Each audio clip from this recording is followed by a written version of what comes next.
যে এই নদীর বাঁধ এটা আসলে স্থায়ী হবে না, এটা আরও আমাদের ক্ষতির দিকে ফেলাইলো।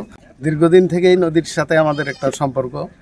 নদীতে কতবার ভাঙলাম, কতবার বসতি করলাম এর ঠিক নাই। অনেক চড়াই উতরাইয়ের পরে এই বাঁধের ব্যবস্থা সরকার করেছে, কিন্তু বাঁধ যেভাবে হচ্ছে, এই বাঁধ যদি সামান্য বৃষ্টিতেই ধসে যায়, এটা আমাদের অত্যন্ত দুঃখ লাগে, আমাদের ভয় লাগে ভিতরে যে কিভাবে আমরা এই নদীর পাড়ে আবার বসত করব।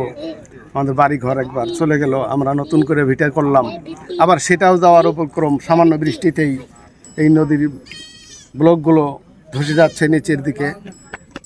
যারা কাজ করে তাদেরকে প্রশ্ন করলে বলে যে আমরা আমাদের ম্যানুয়াল অনুযায়ী কাজ করব, তোমরা গ্রামের মানুষ, তোমরা কি বুঝো। এ বিষয়ে আমাদের কাছে তারা কোনো প্রকার জবাব দেয় না, সঠিক উত্তর দেয় না। তবে আমরা যেটা দেখতেছি যে এই নদীর বাঁধ এটা আসলে স্থায়ী হবে না, এটা আরও আমাদের ক্ষতির দিকে ফেলাইলো। কারণ আমাদের সমতল ভূমি কেটে এরা বাঁধ নির্মাণ করতেছে, নদীর নিচের দিকে ব্লক অনেকাংশে কম দিয়েছে। আমরা যেটা একটা দুরাশায় ভুগছি যে আমরা ভবিষ্যতে মনে হয় আরও বেশি ক্ষতিগ্রস্ত হব। প্রশাসন যেন এ বিষয়ে দৃষ্টি দেয় এবং এটা সঠিক বাঁধ যেন সরকারের অর্থ টাকা পয়সা যেন সঠিকভাবে এখানে ব্যয় হয়, বাঁধটা যেন শক্ত হয়, এই আশা করি সরকারের কাছে।